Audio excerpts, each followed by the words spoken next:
আচ্ছা আমি একটা কথা বলি, যারা পঞ্চায়েত থেকে চেক করতে হবে ওখানে চেক করে কিন্তু পরিষ্কার মানুষের হাতে তুলে দিয়েছে। যারা এখানে চিৎকার করে ইয়াস আমফান এখানে 100 জনের কাজের কেউ কিন্তু করেনি। ইয়াসের ম্যান্ডেজ আমফানের ম্যান্ডেজ বা 16 সাল থেকে যাদের ডিউ ছিল যেখানে যেরকম এই টাকাগুলো ঢুকেছে, ঠিক আছে, সেই টাকা এখনো পর্যন্ত হয়নি। 21 সাল থেকে কাজ বন্ধ। আর জলের বিষয়টা দেখা প্রত্যন্ত সুন্দরবন এলাকার একটি বিচ্ছিন্ন দ্বীপ এই ঘোড়ামারা, যার মোট আয়তন 25 বর্গ কিলোমিটার। বিভিন্ন প্রাকৃতিক বিপর্যয়ে বারে বারে এই দ্বীপ ভাঙ্গনের মুখে পড়েছে, আর সর্বশান্ত হয়ে বারে বারে কখনো মাথার ছাদ হারিয়েছে সাধারণ মানুষ, আবার কখনো বা জীবন জীবিকার এক টুকরো চাষের জমি চলে গেছে নদী গর্ভে। তবে এই এলাকার মানুষের সব থেকে বড় সমস্যা নদী বাঁধ, আর সেই নদী বাঁধ কবে হবে তার শোধ উত্তর কেউ দিতে পারেনি। সেই ঘোড়ামারা দ্বীপে বুধবার দিন সকাল থেকে প্রচার কর্মসূচিতে যান মথুরাপুর লোকসভা কেন্দ্রের তৃণমূল কংগ্রেস প্রার্থী বাপি হালদারের সাথে ছিল সুন্দরবন উন্নয়ন মন্ত্রী বঙ্কিমচন্দ্র হাজরা ও কুলপির বিধায়ক যোগরঞ্জন হালদার।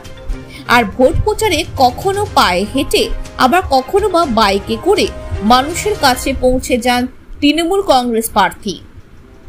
আর সেখানে গিয়ে একাধিক অভিযোগের মুখে পড়ে তৃণমূল কংগ্রেস প্রার্থী। এলাকার মানুষের দাবি, দীর্ঘ কয়েক মাস হয়ে গেল তাদের পানীয় জল নেই, এলাকায় এখনো পর্যন্ত পানীয় জল পাচ্ছে না তারা।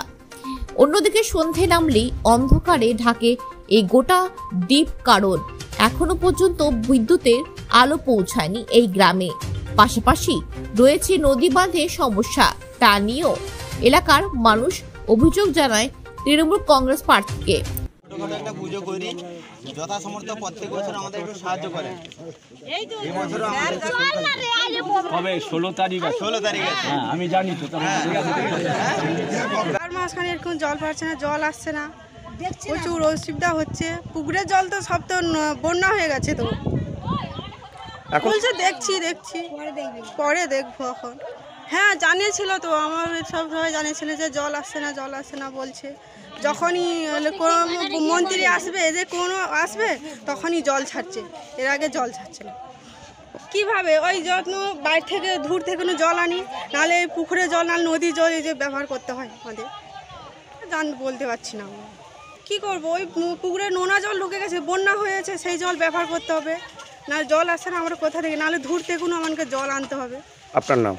পার্বতী পাত্র।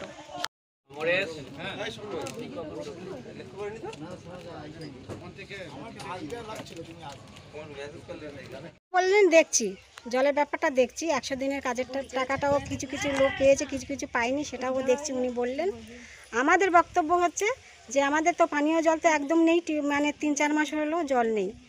আর আমাদের পূর্ণ বাসস্থান চাই, আমরা আর কিছু চাই না। আমার বাড়িতে ছেলেরা তো বিএ পাস করে বসে আছে, তারা কোনো চাকরি পাচ্ছে না, এমএ পাস বিএ পাস করে ঘুরে বেড়াচ্ছে, তারা কোনো চাকরি পাচ্ছে না।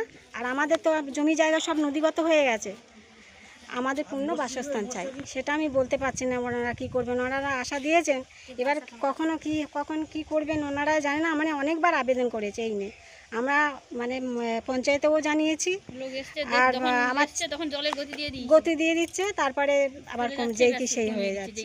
কি যখন লোক দেখতে আসে বা সার্ভে করতে আসে তখনই জল দেয়, তখন গতিটা একটু বাড়িয়ে দিচ্ছে, স্পিডটা বাড়িয়ে দিচ্ছে। কিন্তু ওনারা বলতে চাইছেন যে যারা লাগিয়েছে কল, সেইখান থেকে উপর মহল থেকে স্পিড কমানো আছে।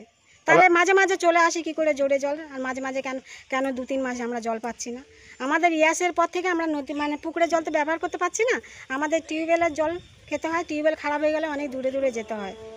তো আমাদের যদি এই কলে যদি যা জল আসে, এরকম যদি সমস্যা হয়, তাহলে আমাদের কিভাবে চলবে? তাহলে ওনারা খুলে নিয়ে যাক, আমাদের দরকার নেই, আমরা যেমন ছিলাম তেমন থাকবো। এখন কি চাইছেন? এখন চাইছি ওনারা যদি জল দেয় তো ভালো, না তো আবার আমরা বলবো ওনারা খুলে নিয়ে যাবেন। আমাদের কলের দরকার নেই, বাড়ি বাড়ি কল দিয়েছে ঠিক কথা, কিন্তু জল তো আসছে না। আপনার নাম? আমার নাম মিনতি পাত্র, পাত্রপাড়া। আচ্ছা আমি একটা কথা বলি, যারা পঞ্চায়েতকে চেক করতে হবে ওখানে চেক করে কিন্তু পরিষ্কার মানুষের হাতে তুলে দিয়েছে। যারা এখানে চিৎকার করে ইয়াস আমফান এখানে 100 জনের কাজের কেউ কিন্তু করেনি। ইয়াসের ম্যান্ডেজ, আমফানের ম্যান্ডেজ বা 16 সাল থেকে নদী বাঁধের ভাঙনের কথা আপনারা সবাই জানেন। বারে বারে আমাদের প্রিয় মন্ত্রী, আমাদের প্রিয় মুখ্যমন্ত্রী তারা নদী বাঁধকে কংক্রিট করার জন্য কেন্দ্রীয় সরকারের কাছে বারে বারে দরবার করেছেন, কিন্তু আজও পর্যন্ত কেন্দ্রীয় সরকারের পক্ষ থেকে একটা টাকা পর্যন্ত বরাদ্দ করা হয়নি। তারপরেও রাজ্য সরকারের পক্ষ থেকে নদী বাঁধ মেরামতের চেষ্টা করা হয়েছে। বারে বারে নদী বাঁধগুলিকে, ভগ্নপ্রায় নদী বাঁধকে বারে বারে মেরামত করার চেষ্টা করছেন, আজও চেষ্টা করে যাচ্ছেন। এবং আগামী দিন আমি আশাবাদী যে পশ্চিমবঙ্গ সরকার যেভাবে মামাটি মানুষের সরকার, আমাদের প্রিয় মুখ্যমন্ত্রী মমতা বন্দ্যোপাধ্যায় কেন্দ্রীয় সরকারের মুখাপেক্ষী হয়ে থাকার পরেও, তারা ব্রিজের টাকা না দেওয়ার পরেও আমাদের গঙ্গাসাগর বুড়িগঙ্গা নদীর উপরে সেতু নির্মাণের জন্য তিনি বাজেট বরাদ্দ করেছেন। আগামী দিন আমরা আশাবাদী এবং আমাদের প্রিয় দিদি সেটা করেও দেবেন যে আগামী দিন কংক্রিটের নদী বাঁধ এই এই ঘোড়ামারা শুধু নয়, সাগরদ্বীপের বিস্তীর্ণ এরিয়া জুড়ে কংক্রিটের নদী বাঁধ। কিন্তু ভোট আসে, ভোট যায় এমনই আশা করছে যে প্রতিশ্রুতি দিয়ে যান, কিন্তু আদৌ কাজ হচ্ছে না। তৃণমূল প্রতিশ্রুতি দিলে প্রতিশ্রুতি রাখে, তার প্রমাণ 100 প্রমাণ আমরা দিতে পারি। উল্টে যারা কথা বলছে তারা তাদের প্রতিশ্রুতি দেয় কিন্তু প্রতিশ্রুতি রাখে না, আপনারাই তার সবথেকে বড় প্রমাণ।